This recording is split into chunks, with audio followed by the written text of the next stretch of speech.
Kembali lagi di SOS seputar obrolan selebritis, masih bersama dengan Edis Adelia dan juga Mas Adit ini selaku kuasa hukum ya dari pihak Edis. Edis, kamu waktu terakhir ketemu dengan suamimu gitu ya, Mas Ferry, ada obrolan apa atau dia ada pesan-pesan apa yang dia berikan kepada Edis, masih ingat kan? Iya, kebetulan kemarin Yuanita saya besok suami saya, ya Mas Ferry pasti selalu mensupport saya biar saya kuat, biar saya sabar, biar saya tawakal dan tegar ya menghadapi ujian ini. Apalagi dalam hal yang saya menjadi tersangka ini kan Mas Ferry orang pertama yang sangat tidak terima kalau sampai terjadi apa-apa dengan saya. Karena suami saya tahu persis saya tidak tahu menahu dengan permasalahan tersebut dan saya hanya istri yang dinafkahi seperti itu. Ya itu aja sih, dan saya juga menguatkan Mas Ferry supaya di sana juga bisa sabar dan ikhlas. Saling menguatkan satu sama lain, apalagi Mas Ferry kalau itu ini sudah 5 bulan ya kurang lebih ya? 5 bulan, sudah 5 bulan Mas Ferry gitu ditahan. Ya? Oke, baik. Nanti kita akan ngobrol lagi pemirsa, dan sebelum itu saya mengajak Anda untuk melihat tayangan yang satu ini. Ada hadiahnya, berikan komentar terbaik. Ini dia.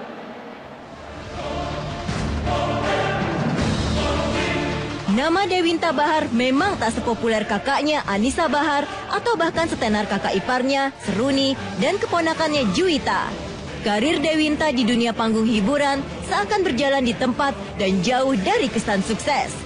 Merasa kecewa dan iri lantaran tak ada simpati dan dukungan dari Anissa dan Seruni dalam karirnya, adik kandung Anissa Bahar ini menyatakan akan mencopot embel-embel nama Bahar di belakang namanya. Ridhoi Dewi, karena mulai detik ini Dewinta akan menjadi Dewinta, bukan Dewinta Bahar lagi. Bagaimana komentar Anda tentang Dewinta yang akan melepas nama Bahar dalam karirnya? Kirim komentar Anda ke fifa.co.id/SOS. Akan ada 2 pemenang setiap harinya yang berhak mendapat masing-masing Rp500.000 dipotong pajak. Pengumuman pemenang dapat dilihat di tabloid Bintang edisi minggu depan atau di situs fifa.co.id/SOS. Oke pemirsa, kirimkan komentar Anda ke fifa.co.id/SOS yang mencari 2 orang pemenang beruntung, masing-masing berhak mendapatkan Rp500.000. 5 bulan itu terpisah dengan suami di lokasi yang berbeda gitu ya. Momen-momen apa yang kamu merasa ini hilang gitu loh, Edis? Pastinya ya Yuanita, setiap malam ketika saya tidur sendiri, ketika saya beranjak tidur, pasti di situ selalu ada perasaan rindu di hati saya. Selalu ada perasaan, ya Allah kapan kami dipersatukan kembali gitu ya. Karena ya memang kami menikah baru 8 bulan, kemudian kami harus dipisahkan oleh keadaan seperti itu. Pastinya ya banyak di malam-malam air mata saya ini yang tertumpah yang mungkin orang lain nggak tahu gitu ya. Saya kalau pas selain lagi istirahat malam, kalau pas lagi makan, saya juga suka sendiri. Terus ya banyak hal yang memang sangat banyak mengingatkan saya kepada suami saya, di mana kita biasanya sama-sama, kemudian saya harus sendiri, kemudian apalagi pas kemarin suami saya sedang sakit di tahanan, dan saya tidak bisa merawat seperti itu pasti sebagai seorang istri pasti saya ada perasaan sedih, saya ada perasaan yang ya mungkin Yuanita juga perempuan ya, bisa merasakan kesedihan, kepedihan yang saya rasakan.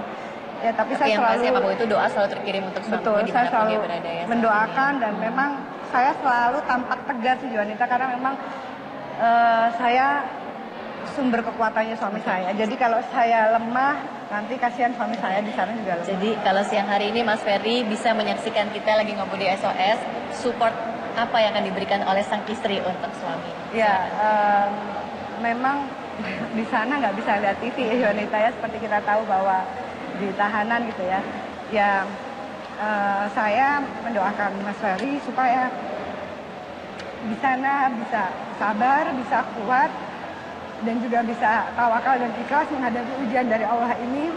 Dan saya senantiasa mendoakan Mas Ferry, semoga kita sama-sama bisa melewati ujian ini dan kita bisa menjadi manusia yang lebih baik lagi ke depan. Saya yakin Allah sedang menyiapkan sesuatu yang indah buat keluarga kita kelak. Amin, amin, amin, amin, amin ya. Mas Adit, setelah ini upaya apa lagi akan dilakukan oleh tim kuasa hukum? Kami akan jalani proses hukum sebagaimana mestinya. Kami ikuti prosedur sebagaimana mestinya. Kami tunggu panggilan selanjutnya atau kami tunggu panggilan pada persidangan, saya akan buktikan di pengadilan. Saya akan buktikan kepada majelis hakim bahwa memang Edis tidak bisa dikatakan sebagai tersangka dan tidak dapat dikenakan dalam pasal ini kan gitu. Dan kami akan buktikan, kami punya bukti-bukti dan kami punya keyakinan. Gitu. Karena sebelum kami membela seorang, kami harus yakin bahwa orang ini bersalah atau tidak gitu.